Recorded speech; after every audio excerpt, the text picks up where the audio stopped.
Off top, Eddie Egan is the only American athlete to win gold medal in both the Summer and Winter Olympics. This is the Domonique Foxworth Show. Welcome to the Domonique Foxworth Show. I am Domonique Foxworth, joined as usual by everybody's favorite vanilla snack, Charlie Kravitz. What up? I'm surprised by that. Really? What? Yeah. You would think that lots of people would win gold medals in both the Summer and Winter Olympics? I just feel like I've been brainwashed by being a child of the 90s with Cool Runnings, where I just assumed there had to be a bobsledder who was a champion sprinter. We try that every year in the Olympics. We take like a washed up 200-meter runner and make him push the bobsled. Well, I assume that those guys who actually have won gold are not washed up and don't go push the bobsled. But Eddie, I would want more gold. Eddie was a boxer who pushed the bobsled. Really? Yeah. It was a bobsled situation. Yeah, it was a bobsled situation. I think it was, boxer and bobsledder. Feels like Jim Thorpe could have won a gold medal in both Olympics. Yeah, Jim Thorpe's classic all time. He could have. Decathlon with 2 different cleats. He'd have been a monster. I read about Jim Thorpe. I feel like most of the Jim Thorpe stories that I read are probably a little bit like fabricated. Like there was one story about him coming to his first football practice and nobody could tackle him. They went from a couple guys to 10 guys to the whole team trying to tackle him and nobody could tackle him. That's probably something. I don't know, man. How many practices till you first got tackled in football? Like 7 years? No, They're rushing for you the little Vikings rush for 400 yards a game. Yeah, the tiny Vikings. So I didn't make them tiny enough. Yeah, I played for the Randallstown Panthers, that beautiful helmet right behind you. We played in the Super Bowl against the Winston-Salem Tiny Vikings, and they gave us the blues. It was not fun. How many yards a game did you run for in Pop Warner? Like 300 yards a game? I don't know. No one kept stats back then. But you had to know that'd be at least 380 yarders. No way. I feel like I would have passed out. Really? We were really good. We had a lot of. It wasn't just me though. We had a number of good players. I actually ran into one of my old Pop Warner teammates at a cookout recently. Yeah, I was back in Baltimore at a friend's cookout, and one of my teammates was there. It was kind of cool to see him. Yeah, he didn't go on to play professionally. I was the only Panther from back then to play professionally. I have to imagine most Pop Warner teams that end up with an NFL guy. It's the only NFL guy on the team. Not if you go to Miami. I feel like there's a lot of places that just pump them out. It was Hollywood was on Lamar's team, right? His Pop Warner team? Yeah, I think so. Yeah. It happens. It was in Baltimore, the Northwood Rams was the biggest, best program, and a bunch of their kids went on to Dunbar. And I feel like they put a bunch of kids in the NFL all the time.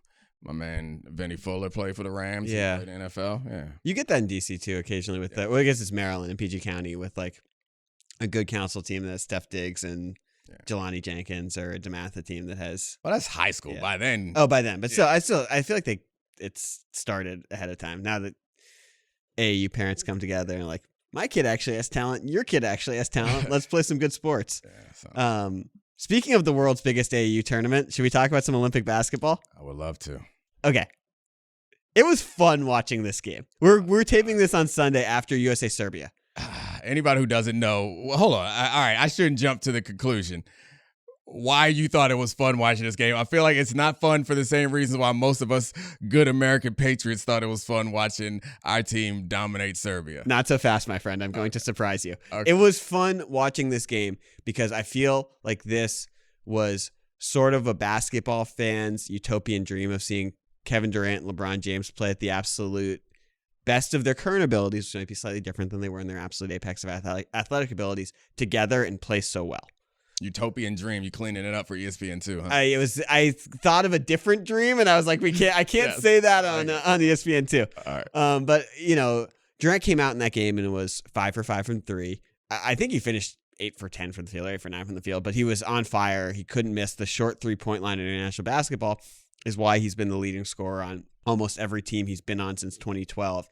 And LeBron playing this sort of supercharged post defender, distributor, point forward role, seeing them come together and the team look so much better than they had in the run-ups was incredibly exciting to me. And so the first thought that I have off of this, because I think I shouldn't speak for both of us, I am more excited about this team than I was 6 hours ago when it seemed like they're struggling in some of the run-ups. Do you think just the return of Durant assuages any concerns you had about this iteration of USA basketball? No, it doesn't. I mean, I can't say that I have a lot of concerns. I was even confident through those close run-up games against South Sudan and Germany and those games that we felt like shouldn't be as close as they were. I was still like, man, we'll be fine. We got all the talent. I think had we struggled in this game, I might have given it some more consideration. But it's just so much talent and so many different ways to play, which I guess that could be a problem if you have like the flexibility. You never get good at one thing, or you don't have the one way to focus when you get down to crunch time, because we saw when they got to crunch time, it was kind of give LeBron the ball and get out of the way in those run-up games. But in this game, it never got hairy, in part because there's so many impressive options that they have. I would have liked to see this is I guess a very first world way to look at the game. It's like I watched that game and it was impressive and they controlled the game and it was never in doubt. But I couldn't help but thinking I wanted to see other things more. Like I wanted to see Steph more involved in the offense. I wanted to see Steph and LeBron function together more often. We ended up with a lot of LeBron and Durant, which is a pretty good way to play. So there's no wrong way to play. Well, I guess there's a wrong way not to play if you're some of the players who don't get on the court at all. We'll get there. Yeah. We'll get to the Tatum and Embiid parts of this game, and I mean Halliburton play also, but different. There's levels to this. Yeah. So.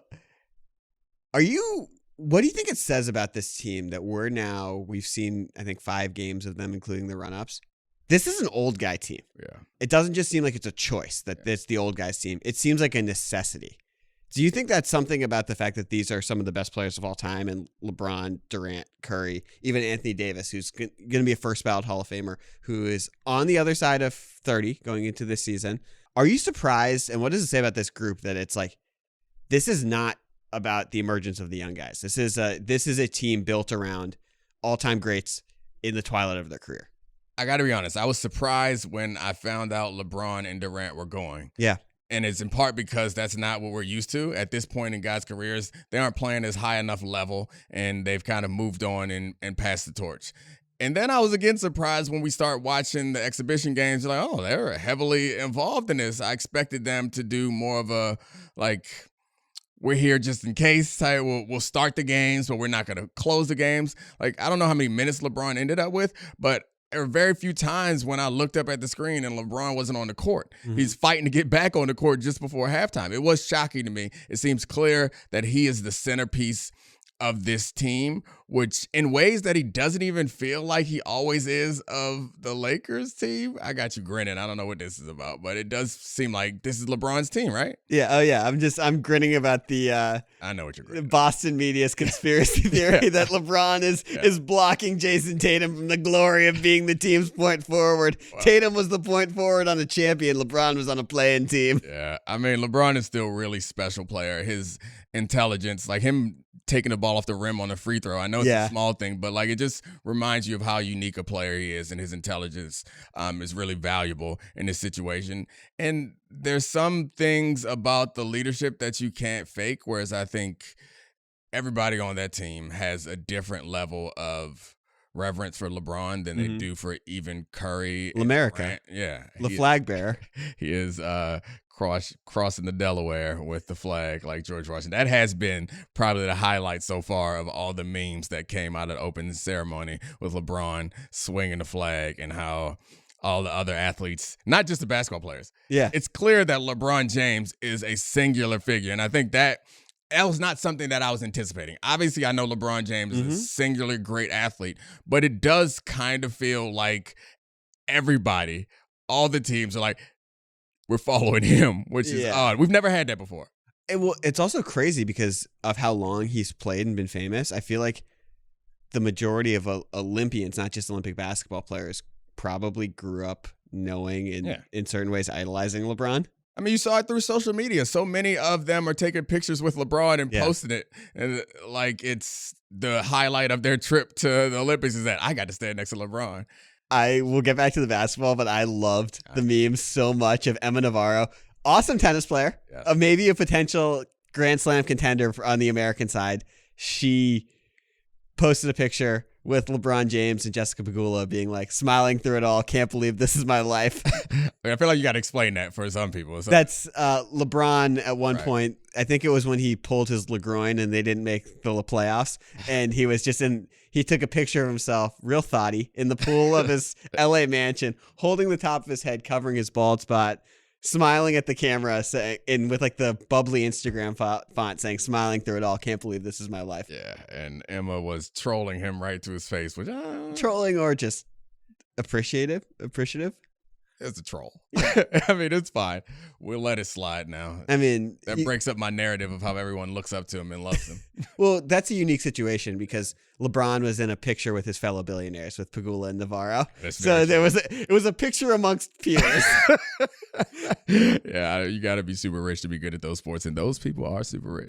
It certainly helps. Yeah, it helps when you don't have to have a job. When you don't or need a sponsor to play on the professional tennis tour to get into IMG. Yeah. It's a big advantage. You could prop up your own tournament if you want to at some point. Honestly, it sounds like a pretty good idea. Jessica Pegula, please fix the WTA tour rather than having it just sell to the PIF. But that's for another time. Yeah, that's definitely another podcast. All right, let's get back to this basketball team. I want to stay. I know you are dying. I assume that you were dying to turn us to the negative sooner or later because you want to get on Embiid. But can we be a little bit positive? I have more positive. Okay, good. Let's do more positive.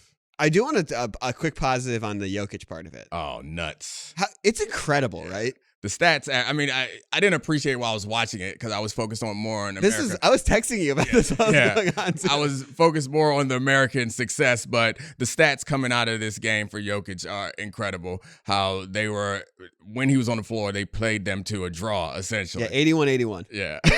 When he's off the floor, they're negative 26, and they end up losing, obviously, by 26. In 9 minutes. He sat for 9 minutes, and they were minus 26 with him off the floor. What's amazing to me about the Jokic part about this, obviously it was clear watching that game that he has like a sophisticated skill set that's really actually similar to LeBron and Durant, where it's like you can change the teammates, you can change the format, but he has reached this level of basketball where he's able to create offense. And they didn't get a good game from Bogdan Bogdanovic, who is conceivably their best player. Obviously, he's overmatched by the American guards. But for Jokic to be that effective, I thought was incredible because it wasn't just the scoring. It was the 8 assists and the 4 steals. He actually has figured out how, even with worse teammates in a tournament where he's going to be overmatched in a lot of ways, to be so effective offensively and create offense. Yep. Well, they got to figure out how to do it without him. They're not going to. Yeah. I mean, they'll do it against other teams, I'm sure, right? These guys, that Bogdanovic will play better in other games than he did in that game. I mean, they could make a run. They're not going to beat the USA, though. 2 other positives. Do either of them involve Holiday? There was Drew Holiday and Devin Booker, the 2 other positives. Okay, good. Yeah, I love watching Drew Holiday play. He was one of the bright spots in exhibitions for me. Mm-hmm. And maybe I'm in a defensive frame of mind. His impact on defense has been impressive. His ability to hit the open shots, and I think moving up the 3-point line in the international play makes it better for him. Not that he was a dead-eye shooter or he was really killing him, but he's the guy. Whenever he's on the floor, whenever Derek White's on the floor, they're going to be the guys that we're like, please have these guys shoot. If they can hit any of those shots, it's going to make this team unbeatable. I think they forced Bam into shooting a corner, or not forced, but Bam got an open corner 3 at one point. But other than that, there's nobody else on this roster that you really want shooting. Yeah. And if Holiday, the way he stresses out opposing guards is going to debilitate offenses before they even get into their sets. So yeah, Team USA shot 56% from 3. Pretty good. That's not bad. And yeah, to me, it was just a delight because I think one of the things we were worried about was role players on this team, and that's what he brought in Derek White and see how people work together. Obviously, Derek White didn't play as big of a role as Holiday and Booker, and those guys playing together and filling in the gaps on that, to me, has been incredibly impressive. Like the floor spacing because of Holiday, Booker, and Curry together, playing those 3 guards, and how good Holiday and Booker can be defensively was incredibly impressive. I got to say this. If you are, I'm sure, who knows what Matt Ishbia is doing right now. It's probably trading more first-round picks for something. But if you're watching that game and you're a Phoenix Suns fan, are you not just shaking the television and being like, shoot threes in an NBA game? Booker and Durant were 9 of 10 from 3, and they're both such great obviously creators, but also just jump shooters. It's crazy to me that has actually been the drawback for the Phoenix Suns team, that they don't take enough threes when those are their stars. Their offense, though, like they're also both really great mid-range operators. But so three's like, worth more than two. I get that. I understand. It's an obvious adjustment that everyone's been calling for them to make for quite some time. But I think in the course of these games, when you're playing against these teams, they are not inviting, but they would rather you take those more difficult shots than attack the offense. And you have LeBron who is creating these things. So like I think it's unfair just to yell at the Suns and say, shoot more threes. Oh, it's easier to play with LeBron James than maybe Beta Bradley Beal. Stop picking on Bradley. I'll pick on someone else. Yeah. You ready? I'm ready. Now this is what you've been waiting for. You and all your hating friends. So, Joel Embiid. It's time to have a conversation. You called this before, to be fair, in your defense. You called your Joel Embiid not working well with this team before we even got into the exhibition games. Yeah, I mean, this is because he's a foul grifter. International basketball is more physical. And he got booed by the French crowd in this game. Obviously, there is some significant animosity there because they thought he was going to be one of the centerpieces of France's Olympic team. I need to read you a stat. With Joel Embiid on the floor in the 11 minutes he played, Team USA was -8. Plus 34 without him, -8 with him on the floor. That's a 42-point swing with your MVP, who is the person who gave the interview, talking ungodly amounts of about Nikola Jokic. Yeah. Part of the reason he's on this team is for this game and the France game. Have some pride, Joel. Yeah, I think you hit that last point that you hit was the one that's the real dagger. And I tend to try to find ways to defend most of the guys, particularly the ones that you like to pile on. But the dagger is, this is the game where we needed the big body. Mm-hmm. Like this and France are the games when we need you. We don't, essentially there's no other bigs that they're going to have to contest with. And if you are worse against Jokic than our smaller lineups are, then there's really no reason to have him out there. So we'll see when they play France. France has 2 7-footers, so maybe they'll find a way for him to be impactful. I'm predicting it now. It's gonna be they're gonna play like Germany, and he's gonna posterize Daniel Tice, and that's gonna be the game. It's gonna be an all-time front-running performance from Embiid. It's just frustrating because this has been such an ongoing dialogue that he's contributed to significantly. And obviously, it was reported he had the sniffles going into this game, and wasn't feeling his best. So we can give him a tiny bit of a sniffles excuse, but not great. Yeah, I also don't quite understand why he hurts their offense in the way that he does, because he can shoot, he can space the floor, he can do everything offensively. There's no reason why he should be ineffective offensively, or their offense should be less effective with Joel on the floor. Like, I could understand defensively, even though he's a good perimeter defender for his size, like I could get smaller guys switching on to him. Like I could get why he goes under screens for them. I could get why he could be a liability on defense. I don't get how and maybe it's because they just won't just stand him in the corner, because there's no way he's not going to clog the floor. He can screen. He's not a great passer, but you don't need him to pass. He's not terrible as a passer. He's pretty good. Really, for a center. I guess in watching that game with Jokic, it's like that's a real center who passes. That was my frame of reference, I guess. Yeah, because I would say I guess Bam is theoretically the best passer of the 3 bigs they have. He had a he's a very nice distributor of the basketball, but I think he's a better natural passer than Davis, honestly.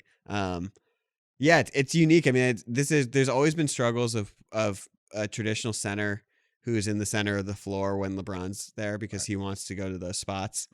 So that's what I would think, but it's still surprising. Like I've been piling on Embiid, but it is surprising he hasn't found ways to be more effective now that the team seems to have space. What are your thoughts on the Tatum stuff? He's getting memed to death.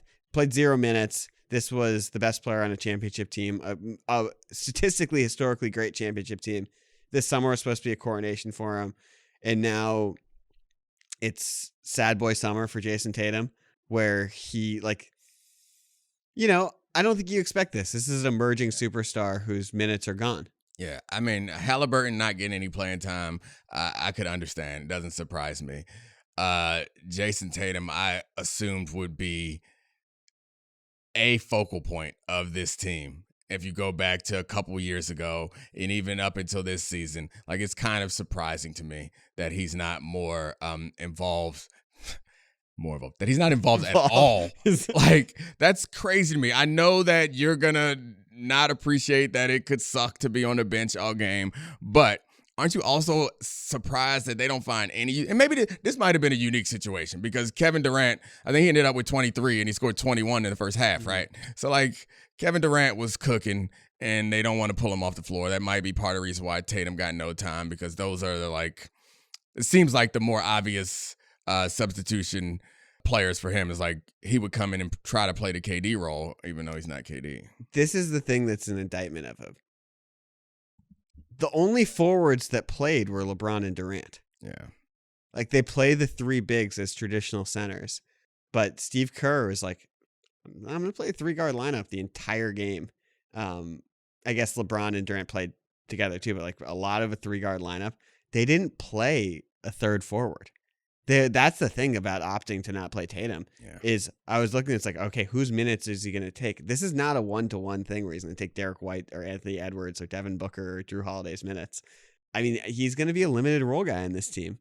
And Steve Kerr sowing the seeds of discontent amongst his rival in Boston. I don't think that they're rivals anymore. I don't think the Warriors in the Celtics are going to see each other in any finals. I guess I could be wrong. They've saw each other in one finals. Yeah, they're not going to be seeing each other in the future finals. Given Derek White, Jayson Tatum's minutes, Jaylen Brown's not on the team, Drew Holiday's not a starter. Things went from this team's about to be a dynasty to, are we sure these guys still like each other in about T-minus 3 weeks? We're one game in.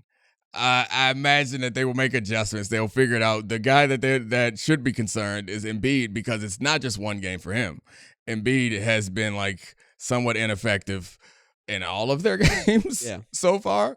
And if you're looking for somebody's minutes to take, then those are the minutes that I probably could see going to the wayside. And while Jayson Tatum won't play true center, like, they have enough guys that they can find a spot for Jayson Tatum in this offense that would probably be more effective than what Joel Embiid is doing. And he's 6'10"? He'll be fine on defense. Is there anyone's minutes you would take look, I can go through the roster. I just told you. Any minutes that I would take is Embiid's. So Embiid, those 11 minutes can go to Tatum. Not all 11 minutes. Like, Embiid's still going to start. But, I mean, he's the only one who seems to not be finding a way to be effective right now. I keep coming back to this. Why do they have to start Embiid? I told you why you have to start Embiid. Because he won an MVP? Yeah. That's why you have to start Embiid. That's exactly right. Maybe they won't go forward with it that way. He won an MVP. He doesn't start. Who? Kevin Durant. Yeah, I mean, Kevin Durant's different. He's on the other side of the respect slope at this point. He's on the back end of his career. He doesn't need these same type of credentials because he's had them. I know you're being funny, but I think that there's... I am actually like, why do you have to, like, isn't coaching just playing your best players? Yeah, I think that he will at some point. If Embiid does not find a way to improve, Embiid will get benched. Obviously, closing these games that he's struggling in, he's not going to be out there. But I think out of just general basketball hierarchy, they are going to start the guys who have the resumes that suggest they deserve to be started. And that's what's gonna happen. Like, I'm shocked that you're shocked that Embiid got the start. Like, that's... Well, I just think, like, you open the Pandora's box when you, like, if you're going to start Drew Holiday. I mean, I know Drew Holiday has multiple titles. He just won the title with the Celtics. He's probably going to the Basketball Hall of Fame. But if you're starting Drew Holiday over Anthony Edwards, Kevin Durant, Jayson Tatum on bona fides, like, I don't see why you have to be beholden to Embiid. Yeah, you don't. Do you think this is a genuine competitive mindset? Do you think Jayson Tatum's happy right now? No. Hell no. 0 minutes. So, like, he get sad on the... Yeah, I mean, that screenshot could be misleading. Literally just a single screenshot. Yeah. Other ones of him clapping and... Yeah, I'm sure he's not angry. But my thing is, why I could understand being somewhat upset is You can't find me a minute. Right. It wasn't even a tight game. I got a DNP. When the last time he got a DNP that wasn't injury related? It might be the first of his life. Yeah, like that's absurd. I could understand being a little bit annoyed, but he seems like the type of guy, given all the stuff that we know about him in this run, that is not going to make a big deal out of it. But that doesn't mean he's not pissed. I'd be pissed. You would be annoyed? No, I mean, I'm used to DNPs. That's the story of my life. Imagine that you were not used to DNPs. They end up winning by a lot. There's plenty of time. Durant didn't even score much in the second half. Everybody got to play except for this kid Halliburton and me. I'm not Halliburton. Right. I'm on par with these guys. I'm next up. This is supposed to be my team. You can't find a minute for me? One time when I was like 11, I was more or less like forced onto this travel soccer team that I hated, and I got like my first lifetime DNP in NCSL travel soccer. And on the drive home, my dad was like, "You upset?" And I was like, "No, I hate soccer. This is great. I had to hang out with my friends." The thing is, Jayson Tatum, I don't think hates basketball. No. Yeah, It's like I was like, I suck. This is time for a new hobby. Yeah, DMPs are terrible. I had one of the games that I was coaching. I had some kids not play one time, and I felt awful. Yeah. It's terrible. Yeah. We won though. We knocked off the undefeated team. You play to win the game. The thing is, the kids weren't upset. They wanted to win. Upset, No, the parents weren't upset either. Nobody complained. I just felt like it was like, this is not why we're out here. Yeah. Trying to knock people off. We're out here so kids can have fun. You're teaching life lessons. Am I? Yeah. If you're not good enough, you got to make or miss league.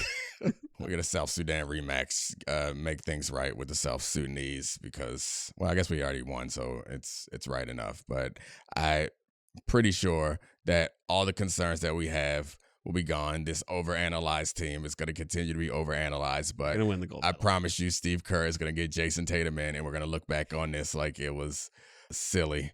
And Joel Embiid maybe will play better. I don't know. He probably will against Puerto Rico and South Sudan. Before you pivot off the Olympics, you been watching any Gold Zone? I haven't gotten to Gold Zone yet. I've been told that I need to get on my Gold Zone. Gold Zone rules. So Gold Zone is essentially NFL Red Zone except for the Olympics, and they've gone the extra mile of going to get Hansen to do the Gold Zone, right? They got Hansen and Siciliano. Oh. When I heard Scott Hansen's voice, I felt it in my bones. I felt like it's like the smell of charcoal in the summertime is the sound of Scott Hansen. I was like, I am ready to see a touchdown. Oh God. I am ready to see that opening animation and Scott Hansen say 8 hours of commercial-free football starts now. Oh man, the countdown is what I remember most about football season is when you turn on the Red Zone and they get the countdown happening. Red Zone is awesome. I think Red Zone is probably, I'm assuming Gold Zone I'm gonna like better than I like NFL Red Zone. You're on the games a lot longer. Yeah, because I like the NFL Red Zone, but I also feel like NFL Red Zone is entertainment and which is great. Yeah. But it's hard to follow games. Yes. Which is like the Olympics. I don't need to follow games. Show me something awesome. That's exactly right. Would you have watched 2v2 beach volleyball at a random point at the end of a set? Nope. Now you will. Yeah. Now you will. And it's an intense moment, and I assume we're weighted to the USA, and also awesome moments. There's definitely a USA bias, which is great. That's what we're here for. But yeah, the Olympics I have never been a huge Olympics guy. I normally was like, let me watch some basketball in the 100-meter. But being able to watch Gold Zone, and also I feel like we're at a unique Olympics this time where we have a lot of famous athletes retiring. Yeah. I've been locked in. Like we got Nadal Djokovic match 60 tomorrow, or I guess today when you're listening or viewing this. Yeah, that doesn't seem like an Olympic event. Yeah, we got Ledecky, and like these are people who've been to multiple Olympics too. Ledecky and Simone Biles, and people who we already know. We're not just meeting Sha'Carri Richardson. People who are previously famous, which are events that I definitely want to see. Chase Budinger playing beach volleyball. Nah. He could get Embiid's minutes. Just walk over. At some point, you have to get tired. Whenever I give you credit because you're on the hate train before anybody else, but now everybody's on Embiid hate train. You can get off. I have to get off. Find you a new train. I don't know who I'm gonna find now.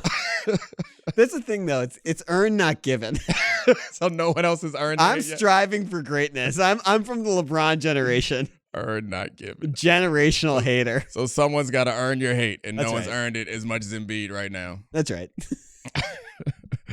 Oh, well. But speaking from gold zone to red zone, should we pivot to a tiny bit of football? Love it. Okay. Tua Tagovailoa. Yeah, got that money. Jordan Love. Woo, more cash. They got that money. They did. Now that the dust has settled, I know that we talked about this last week. Honestly, prescient episode by the Domonique Foxworth Show. You're welcome. Understanding of the CBA of contracts and how teams run. Domonique, really ahead of the curve. You have to pay your quarterback. You don't want situations to continue to linger and get bad. But now we have seen those guys. Jordan Love seems to make a lot more sense. He's an emerging superstar quarterback. Get paid in the exact amount of value that is Joe Burrow, $55 million a year. Trevor Lawrence, $55 million a year. Jordan Love, 55. Tua, 53. Jared Goff, 53. Justin Herbert, 52.5. Lamar, 52. That's the tier, the top of the league. What does that do for, let's go for the Dolphins first. Mm-hmm. Do you think the Dolphins window changes immediately, today? Tua Tagovailoa is on this contract for 4 years, and they're locked in with that as their guy. Yeah, I mean, it doesn't change that window. I think it kind of solidifies that this is currently a window that they are in. Mm-hmm. I think anybody who's extending their quarterback believes that they have a chance to win a Super Bowl. How good your chance is may depend on how good your quarterback is, or how good the players are around him, or how good the coaches and the general manager are around them. Those things are unknowable to some degree. I think this team is so early in their life cycle, in part because they're similar to the Packers. Mm-hmm. And that, you think this team is early? It's like the Packers. I just mean that they're not like the Packers as far as talent is concerned. I think they're similar to the Packers in that they had a very short time with a cheap quarterback. Mm-hmm. Like, because of injuries, because of the wrong coach hire. Next thing you know, you've already paid your quarterback. So if they have quarterbacks that are just good enough, you could have won a Super Bowl early in that window, mm-hmm. because you would have had the cap space to put a lot of talent around them. Now you're in a situation where your quarterback and your drafts are going to have to be excellent. One or the other is going to have to be excellent, or both, if you plan on winning a Super Bowl anytime soon. And I think that the chances in Green Bay seem a lot more optimistic than the chances in Miami, in part because of the conferences, but also in part because I think Jordan Love seems like, off the little bit that we've seen, seems like a better quarterback who has more room to grow and improve than Tua. But it doesn't mean he shouldn't pay Tua. Yeah. So do you think, that's what I was about to ask, does this start the clock for the Packers? Absolutely. Because they have the three very young receivers, right, who are not paid yet. Love is now paid.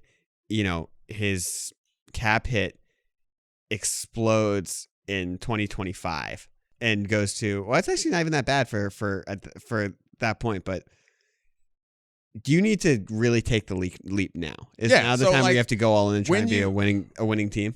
So this leads me to a Dak Prescott conversation. Yes, I know we're ESPN and we talk too much Cowboys, but I think this is a very interesting point about this. But before we get to that, when you re-sign the quarterback, oftentimes I think we in the media talk about how this changes immediately the way the team is constructed. It doesn't most of the time, because you can push a lot of the cap hit to the back end of the contract. So it does mean when you've signed a quarterback, because that's normally what the teams do, is they push the major cap ramifications to the back end. So when you sign a quarterback, you're saying we're trying to win immediately, because right now our quarterback is cheaper, because right now Dak is in that last part of his contract. You're not going to be able, it's going to be very hard to build a championship roster when you have a cap hit of $60 million. Mm-hmm. And so right now, I think the same is true for young quarterbacks who are signing these deals. It's the point. That's one of the benefits, not just that the player gets money, not just that you get a quarterback, is that you get to defer a lot of the cap ramifications and end up signing and keeping the players that you need. Do you want to get to the Dak of it? I would like to get to okay, because I think it's the most interesting part too, because I was saying, we were talking off air this morning, and look, we're taping this on Sunday afternoon. If Dak Prescott or CeeDee Lamb sign a new contract or something changes in the next 24 hours, don't get mad at us. We're taping this now. I know that Stephen Jones said that conversations are upbeat with both players after he gave them new contract offers. But when we were talking this morning, There were two parts of it that I thought were interesting. One, it just feels like we're at the end of something with this Cowboys group, which has really been a part of the NFL zeitgeist for what feels like a decade plus, from the Romo years through the Dak years. And then the other thing that I thought about this that we can get to was this feels like a really understandable endpoint that a lot of teams are going to get to that we sort of forget when we talk about the NFL. Yeah. That, you know, teams end and they fizzle out and they go their separate ways without winning all the time. And it's also like, this is like almost like a ghost of Christmas future for some of the teams we mentioned, whether it's a Herbert team or a Josh Allen team or Burrow team. Who knows where this could go for a Jordan Love team, Baltimore. So it does feel like this is the end of something. And I think we should appreciate that when we evaluate the sports based on who won a championship or not, I feel like it's the right thing to do because that's the point of all this, but it also like shades the way we view teams and underappreciate them, because the Cowboys for damn near 20 years now have been one of the most consistent and best run organizations in football. And I know it doesn't marry well with the narratives that we like about Jerry Jones or the general narratives that we like about the Cowboys being chokers, but they, from a winning percentage, since Dak took over, they have been, I think, third or fourth best. Since Romo took over, they were sixth best from winning percentage, and all the top 10 won Super Bowls, except for the Cowboys. And you could look at that and say, well, that's why the Cowboys suck. But you also have to appreciate, or recognize at least, that some of their playoff losses are embarrassing because they're their fault. Like Zeke playing center at the end of that game, or Dak running out the clock at the end of the 49ers game, or last year when they got blown out by the Packers, who were nowhere near as talented as them. That's fair. We can laugh at them, but they had some mishaps in there that weren't their fault or were kind of random thing. So it's the Des Bryant playoff loss. Des Bryant catches the ball, puts it down. They rule it not a catch. Tony Romo had the field goal snap that he dropped. Which I thought he was going to run that in. Which is watching that live. It's an embarrassing way to lose a game. Followed him the rest of his career. Yeah, you have the Rodgers to Rodgers last second pass when Aaron Rodgers hits that pass against Dak on Dak's rookie season that knocks him out of the playoffs. Like, any one of those things could have gone a different way, and we have them as Super Bowl champs, and we look back on this stretch much more favorably than we do now. So I don't know what the end point of all this is, but I do think it's important to understand that we are headed there, like you mentioned, for a lot of these other young, talented quarterbacks that are obviously within their window of winning a championship. And we have an opportunity to, I think Josh Allen and Lamar Jackson are probably the best examples of it, of quarterbacks that have played really well and have some losses in the playoffs that you can hang really close to them, and some losses that you're like, damn, just broke the wrong way.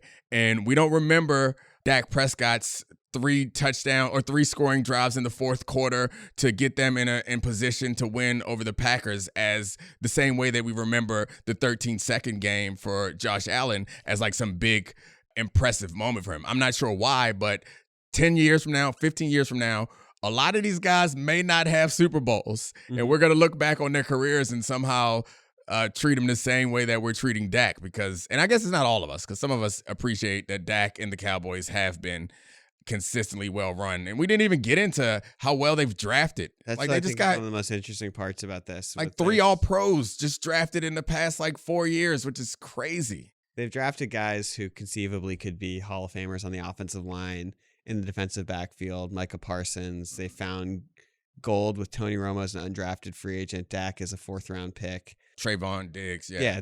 He was included in my three DBs that I think like it's insane. And you know, when you're saying all those things, part of it's the memes, like Dak running at the clock. Yeah, ugly ways to lose.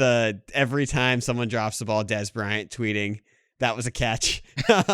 Every single time. And then Tony Romo field goal thing. The Ezekiel Elliott playing center on the last. Well, I guess it's not the last play of his Cowboys career because he's back now. Back now. What was the last play of his career? Dak's first quarter against the Packers last year. Like, I can't help it. The memes from it are hilarious. Yeah, the memes are hilarious. But I don't know. I guess so.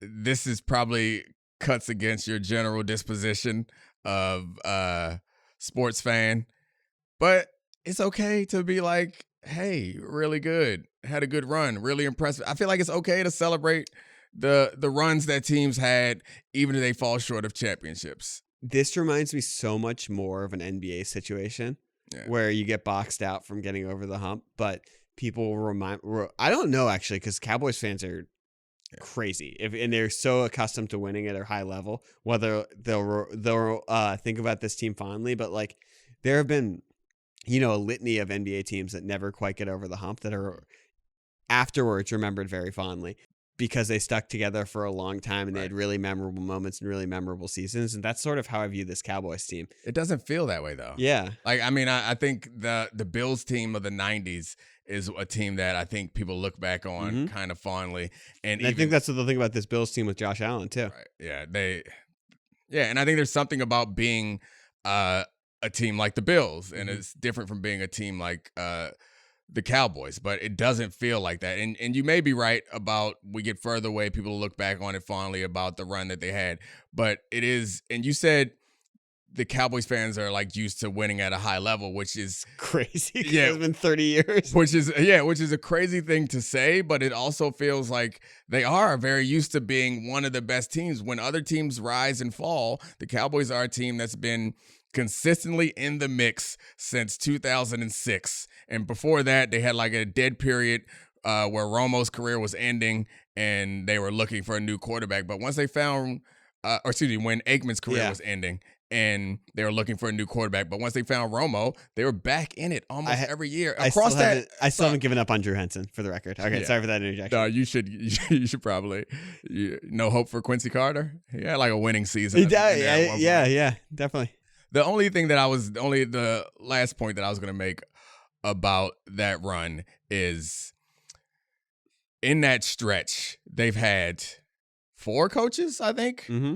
Parcells, and from Parcells to McCarthy with who was in the middle? Oh yeah, Jason Garrett, and there was another one in there at some point, and Wade Phillips. Yeah, it's just impressive, and we talk about that a lot here about how we have a lot of respect for well-run organizations, and so rarely do we throw the Cowboys in that conversation. But if you look around at these other teams that have transitioned to different coaches, transitioned to different quarterbacks, and still maintain success, we consider those well-run organizations. And the Cowboys are one of them. They just haven't gotten a Super Bowl. So how much of a black swan event is this in NFL history, that they've been well-run? They've had 2 multiple-time Pro Bowl quarterbacks, really strong rosters, and they haven't made a conference championship since 1995. It is a black swan event because I just told you all the top 10 teams in winning percentage from 2006 to now, which was when the Romo period began. The top 10 teams, each of them have won a Super Bowl. Won one, not just been to one. Some of them have won multiple. Some of them have been to a few and only won one. They've all won them, except for the number 6 team, which happens to be the Dallas Cowboys. And so it's absurd. And I guess you could make an argument that it's something about, actually, I don't think you could. I was going to say you could make the argument that it's something about this team and say it's on them, but it just really kind of feels like bad luck because you can't be this good for this long and not win a championship. No one is. Texans, Browns, Dolphins, Commanders, Cowboys. Those are the teams that haven't made conference championship games since 1995.